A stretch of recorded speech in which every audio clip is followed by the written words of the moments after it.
Bonjour à tous et bienvenue à un nouvel épisode de Photographier les oiseaux.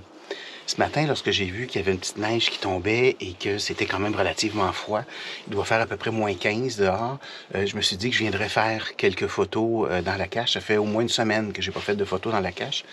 Je nourris toujours continuellement, par contre. Là, je rajoute du gras pour les oiseaux, du pain de suif pour le troglodyte de Caroline, puis des graines de tournesol en quantité pour les gros becs. Mais quand j'ai vu la température, je me suis dit que c'était un moment idéal pour venir tourner un autre épisode. J'aime beaucoup l'atmosphère de neige qui tombe comme ça. Plutôt que d'avoir juste une atmosphère avec un ciel bleu, c'est le genre de photos qu'on voit quand même régulièrement. J'aime beaucoup l'atmosphère hiver où il y a de la neige qui tombe. Et là, les oiseaux sont aux mangeoires et il y a généralement plus d'action que ces journées-là. J'ai actuellement une cardinale rouge femelle juste devant moi. Comme elle est sur une mangeoire en bois, j'en profite pour faire juste des portraits.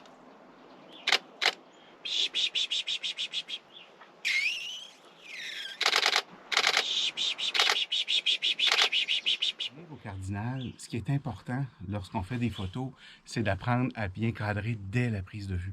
Parce que dans ce cas-ci, la femelle cardinale était relativement proche de la cache. Elle était sur une boîte de bois dans laquelle je mets du grain mélangé pour nourrir les oiseaux. Puis, pour réussir à faire une photo intéressante, c'était important de faire la mise au point sur la tête, sur l'œil de l'oiseau, et de recadrer pour occuper l'ensemble du cadrage. Regardez ce que ça donne ici. On a des photos comme celle-là. Regardez ici de face. La photo n'est pas grossie. C'est vraiment ce que j'ai fait à la prise de vue. C'est important de s'habituer à faire des cadrages comme ceux-là pour avoir des photos serrées. Ça, c'est quand même intéressant. Là, on a une cardinale qui nous regarde de face. On a un cadrage qui est intéressant, qui est beau. Ça aussi, je pourrais à la limite recadrer à peine juste pour garder le haut de la tête et la huppe de la femelle. Si je ne cadre pas convenablement à la prise de vue, je vais devoir recadrer continuellement la photo. Et si j'avais placé seulement la tête dans le milieu, il y aurait eu beaucoup d'espace dans le haut et j'aurais coupé les pattes, j'aurais coupé une partie de l'oiseau.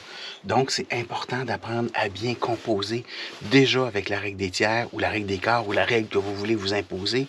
Mais assurez-vous de ne pas placer, ou le moins souvent possible, placer le sujet dans le milieu de l'image. Assurez-vous de profiter de l'ensemble du capteur pour avoir le plus de résolution, puis d'avoir un résultat qui est intéressant. Oh, là, je pense que j'ai un ciserin blanchâtre. Oh, ça ressemble beaucoup à ça.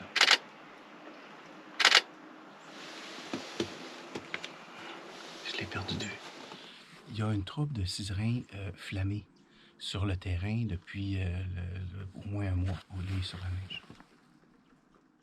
La différence entre le ciserin flammé et le ciserin blanchâtre, le ciserin flammé a un bec qui est relativement long, comme ça ici, tandis que le ciserin blanchâtre a souvent un bec qui est plus obtus, qui est moins long, plus massif à la base. Il est aussi beaucoup plus pâle, d'où le nom blanchâtre, et le croupillon est blanc. La seule chose, c'est comme c'est un petit oiseau, encore faut-il qu'il ouvre les ailes et que je sois capable de voir le croupillon blanc. Et je vais devoir attendre à l'ordinateur pour être certain que c'est bien ciserin blanchâtre. Il y a plusieurs gros becs qui viennent d'arriver. Là, on va avoir des occasions vraiment intéressantes.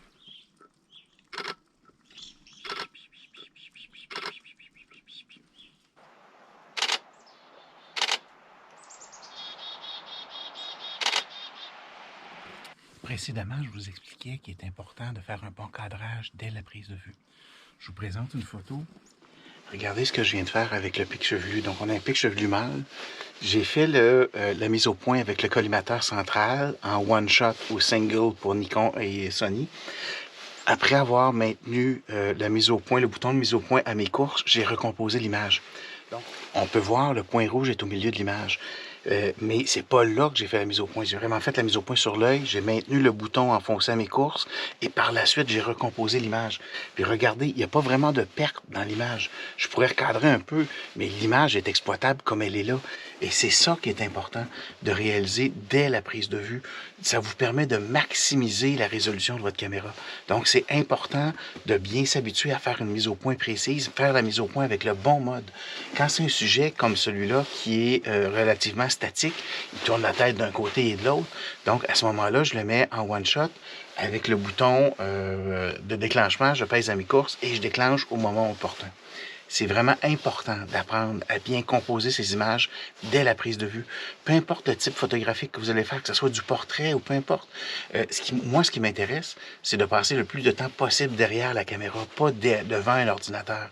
Donc, si je fais une bonne composition dès la prise de vue, je vais avoir moins de temps à passer sur l'ordinateur et je vais surtout être beaucoup plus content des images que je vais avoir créées. Il est aussi possible de déplacer le collimateur. Avec les curseurs qu'on a derrière, c'est possible de déplacer le collimateur pour pouvoir faire la mise au point plus haute, ou à droite, ou à gauche, ou des choses comme ça. La seule chose, c'est que le collimateur le plus réactif, c'est le collimateur central.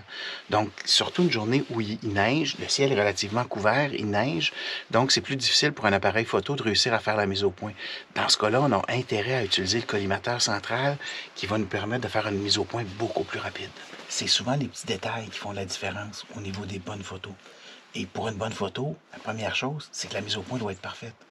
Et si vous voulez que vos photos soient nettes, nécessairement, vous devez recadrer le moins possible dans l'image. C'est essentiel de cadrer à la prise de vue, comme j'ai montré précédemment. C'est que plus vous allez avoir à faire de recadrage, plus vous allez perdre de résolution. À chaque fois que vous perdez la résolution, on va avoir l'impression que votre image est moins nette. Donc, c'est important de vous assurer de faire une bonne composition dès la prise de vue, c'est essentiel. Si vous avez un appareil de 20 millions de pixels et que vous recadrez pour ne conserver que 25% de l'image, eh bien, ce qui vous reste, c'est 5 millions de pixels.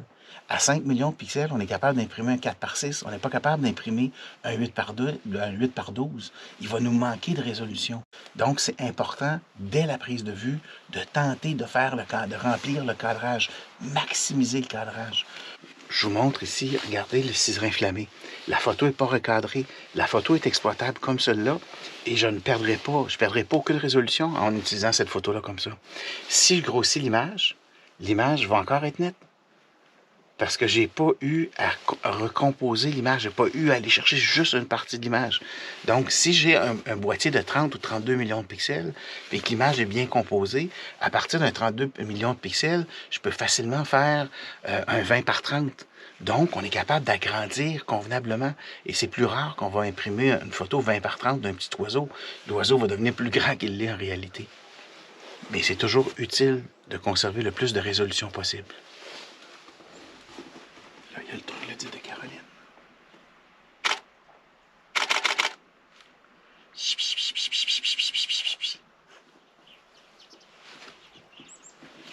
Regardez ce que je viens de réaliser pour le troglodyte de Caroline. La photo n'est pas recadrée du tout. Regardez au niveau de la composition ce que j'expliquais précédemment. J'ai quand même fait la mise au point avec le collimateur central. J'ai fait la mise au point sur la tête. J'ai recadré. Il y a à peine de l'espace à l'arrière de la queue. Il y a plus d'espace du côté du regard. Donc, on a une photo qui est équilibrée, qui est bien composée et qui est déjà intéressante comme celle-là.